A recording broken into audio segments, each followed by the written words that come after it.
Պարոն Աղազարյան, գլխավոր դատախազը գալու է ձեզ անձեռնմխելիությունից զրկելու, դուք սա ինչպես եք մեկնաբանում, արդյոք հնարավոր է, որ նաև կալանավորվեք, թե ոչ։ Գլխավոր դատախազը չի գալիս անձեռնմխելիությունից զրկելու, գլխավոր դատախազը միջնորդություն է ներկայացել ազգային ժողով, որպեսզի ազգային ժողովը քննարկի ինձ անձեռնմխելիությունից զրկելու հարցը եւ ազգային ժողովը կկատարի գլխավոր դատախազի միջնորդությունը կհարգի։ Արդեն ունեք տեղեկություն, որ ազգային ժողովը նման որոշում է կա։ Դե գիտեք, ինչ դժվար է ասենք գլխավոր դատախազին մերժել, եթե ինքը ցանկանում է այնպիսի իրավական գործընթացներ իրականացնել, որպեսզի ճշմարտությունը հայտնաբերի։ Դժվար է մերժելը։ Դուք հաշտ եք, որ ձեզ զրկեն անձեռնմխելիությունից, թե դա համարում եք քաղաքական ճնշում։ Ես հաշտ չեմ, բնականաբար ես կպաշտպանվեմ, իհարկե, եւ ես դա համարում եմ քաղաքական ճնշում։ Քաղաքական հետապնդում եմ համարում։ Ինչպես եք պաշտպանվելու դուք, պարոն Աղազարյան։ Ես ունեմ պաշտպանելու հնարավորություն եւ արգումենտներ։ Բացահայտումներ կլինեն այդ օրը։ Որոշ։ Ինչի մասին։ Պատճառների մասին, թե ինչու եմ ես հայտնվել այս վիճակում։ Սա ոչխարների գործն է, թե պետական։ Ոչխարների գործն է մասամբ, բայց մի հատ ուրիշ գործ է հայտնվել, որի հետ կապված ես մեկ տարի առաջ մոտավորապես մի քիչ ավել ես ինքս էի հայտարարություն ներկայացրել ոստիկանություն, Արաբկիրի շրջանի ոստիկանություն, ոստիկանությունը ուղարկել էր քննչական կոմիտե, բայց քննչական կոմիտեն վարույթ չէր հարուցել այդ գործով։ Հիմա այդ գործը վերցրել մի քիչ թյունինգ են արել եւ դարեն ներկայացնում։ Ինչի մասին է դա, եթե ենթադրյալ պետական է դավաճանություն, Չէ։ ինչպես մենք են ասում, ոչխարները չեն Դա հանցած տարի մոտավորապես հետո ես մանրամասն կներկայացնեմ իմ ժամանակի սովորության պատճառով մի տիկին հայտարարել էր, դիմել էր մեկին, ասել էր, որ ինքը ինձ $23000 կաշ փող ա տվել, որպեսզի ես օգտակար լինեմ շինթույլտվության ստանալու հետ կապված։ Այդ հարցը բարձրացավ, ում որ միջնորդել էին, որ ինձ հետ գումարը հետ տամ, այսպես կոչված։ Ես իրան խնդրեցի, ասեցի 2 ժամվա ընթացքում, եթե հանդիպում չկազմակերպեք այդ տիկնոջ հետ, տեսնում եմ ԱԱԾ։ Չկազմակերպեցին, գնացի ԱԱԾ-ն ուսումնասիրեց, խորհուրդ տվեց դիմել ոստիկանություն, դիմեցի ոստիկանությունը ցուցմունք տվեցի, դե արդեն Արամ Մկրտչյան եւ այլ ֆիգուրանտները որ կան, քննչական կոմիտեն վարույթ չհարուցեց։ Հիմա այդ նույն տիկին գոհալը ոչ թե ասում է, որ ինքն է ինձ $23000 փող գումար տվել, այլ իր ընկերուհու եղբայրը Արամ Մկրտչյանը, բութ իմ Սանիկը ինքն է տվել ինձ $23000 գումար, այդ կոնտեքստում դա այդ կապված, այդպես բաներ է, մի հատ էլ բան են ավելացրել, դրա մասին կխոսանք ազգային ժողովի նիստերի դարիճում։ Դուք ինչ կարգավիճակ ունեք այդ գործով, այսինքն այդ գործը նոր է։ Իմ ներկայացած ժամանակ վարույթ չընդունեցին, ասեցին չկա այդպես բաներով վարույթ ընդունենք, հիմքեր, իսկ հիմա փոստորեն վարույթ են ընդունել։ Բայց դուք որ նշեցիք Գոհարի ընկերուհու եղբորը բութ ձեր Սանիքի հետ որևէ առնչություն ունեցել է։ Իհարկե։ Առնչություն ունեցել, լուրջ առնչություն եմ ունեցել, ինքը ամուսնացավ Վահագին մեծ տարիքում, ես եղա իր սպասակադրության քավորը, մենք մոտիկ նորմալ հարաբերությունների մեջ էինք, ինքը զբաղվում էր միջնորդական ծառայություններով, ներդրումներ եւ այլ, բայց ճանապարհին որոշակի շփումների ընթացքում պարզվեց, որ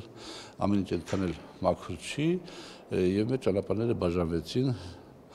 եւ ըստ դատախազության տված տեղեկատվությանը այս պահին Արամ Մկրտչյանը արդեն մի տարուց ավել է, որ Հայաստանում չի։ Նա երբևէ ձեզ դիմել են կամ նրանք երբևէ ձեզ դիմել են իրենց բիզնեսի հետ կապված որևէ աջակցություն խնդրել են, թե ոչ։ Ոչ, իրանք ինձ դիմել են ներդրումային ծրագիր իրականացնելու հետ կապված, մասնավորապես Աչափնյակում Մոգենթաուերի անվան դպրոցը վթարային վիճակում է, ասում էր, որ կան ներդրողներ, որոնք պատրաստ են դպրոցը իրենց հաշվին քանդեն, նոր դպրոց կառուցեն, գերժամանակակից եւ ազատված հողը տրամադրվի իրանց, որպեսզի իրանք շենք կառուցեն բազմաբնակելի։ Այդ հարցով դիմել են, ես մի քայլ արեցի գրավոր պաշտոնական, դրանից հետո պարզվեց, որ շատ անմաքուր բաներ կա եւ այդ գործը շարունակություն ունեցավ ուղղակի։ Դուք բայց խոսք տվել եք նրանց, որ կօգնեք այդ շինարարության եւ այլնի հետ կապված։ Ես շինթույլտվության համար ոչ մեկին չեմ դիմել։ Բայց իրենք ձեզ առաջարկել էին գումարի դիմաց դիմել։ Ոչ, դա բան չի եղել։ Այդպեսի բան չի եղել։ Բա որ չի եղել, ինչպես են հայտարարում, որ ձեզ գումար են տվել, որ դուք դիմեք։ Դուք կպարզանք էլ ինչպես են հայտարարում։ Նույն ձևել հայտարարում են, որ իմ խնդրանքով Արամը Կրչյանը մատանիան նվիրել եւ հեռախոս մի կնոջ $8,000 մատանի եւ հեռախոսը նվիրել։ Հայտարարում են։ Այդ կինով է, որ նվիրել է։ Ինչ են նվիրել։ Մատանի եւ հեռախոս։ Ով ասում որ նվիրել են։ Դուք ասացիք հայտարարում են, որ նվիրել են։ Ճաշտեք ենթադրել կինով, չէ՞ կարող ձևակերպեք ձեր մտքերը։ Ես չեմ հասկանում։ Ես շատ բարձր եմ ասում եմ Չէ, բայց եթե ներողություն, դուք խոսում եք մի կնոջ մասին, որին մատանի եւ հեռախոս է։ Ասում իբրև թե, չեք լսում, բայց ասում իբրև թե, բայց կարևոր է, չէ՞, ենթադրել իբրև թե։ Այսինքն այդ կինը գոյություն չունի։ Աշխարհում գոյություն չունի որևէ կին, որին ես երբևէ որևէ մեկի միջոցով մատանի նվիրած ալնեմ։ Իմ ամբողջ կյանքում։ Ոչ, ընդհանրապես։ Որևէ մեկին աշխարհում իմ ամբողջ կյանքում որևէ մեկի միջոցով ես որևէ մատանի նվիրած չկամ։ Իսկ անձամբ որևէ մեկին տենց թանկարժեք, հա, զարդեր նվիրած կաք։ Թանկարժեք իշխանն է։ Օրինակ $8,000 ան։ Չէ, իմ ամենաթանկ նվերը եղել է 60,000 դրամանոց հեռախոսը։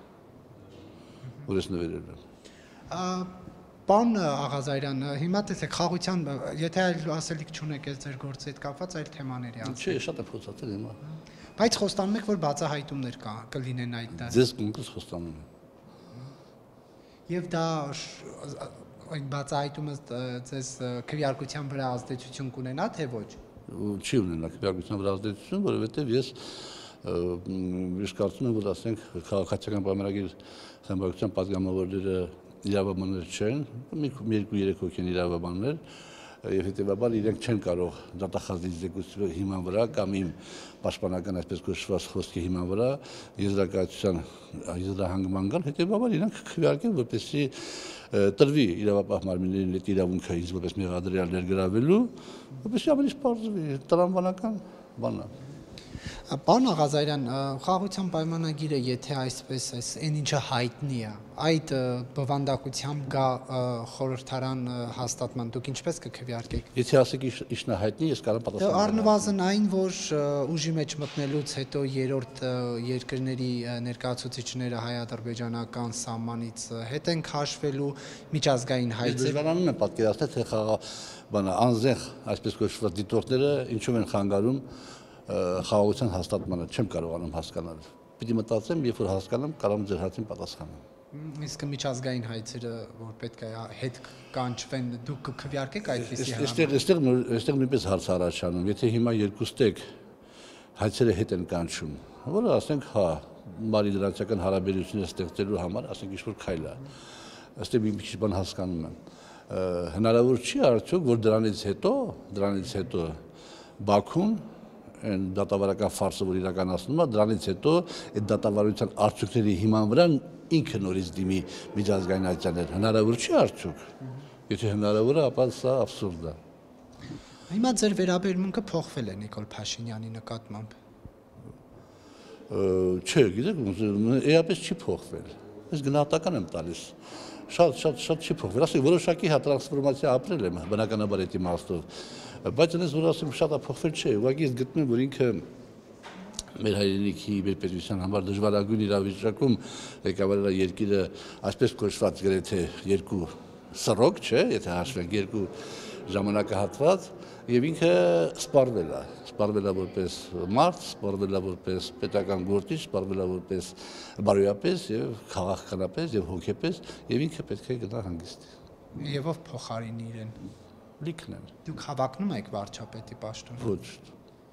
Բա ինչու եք կուսակցություն բացել, որովհետև ասեք կուսակցությունը բացում, որ ես հավաքել վարչապետի պաշտոնին։ Դե չէ, ցանկացած քաղաքական ուժի Մեր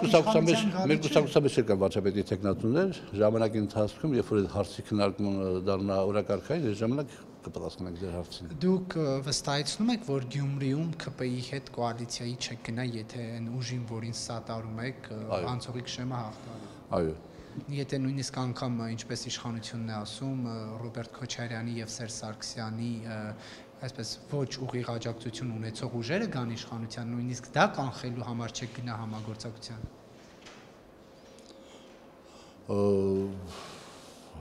Համենայնդեպս ես պահիդուրությամբ այդպես է, որ քաղաքացիական պայմանագիր կուսակցության տեխնացուի շուրջ չի լինելու։ Հիմա ես չգիտեմ, որովհետև գիտեք ինչ, ճիշտ է մենք սատարում ենք Արտյոմ Թումանյանին եւ գիտենք, որ ինքը շատ լավ հայ է, շատ լավ քաղաքի, այսպես կոչված բնակիչ, սիրում է իր քաղաքը, օգտակար կլինի քաղաքին, բայց բոլոր դեպքերում մենք մեզ թույլ չենք տա այսպես կոչված իմպերատիվ ձևով ազդել իրենց որոշումների վրա։ Բայց այս պահի դրությամբ, այո, պատասխանը այն է, որ չպիտի լինի դա։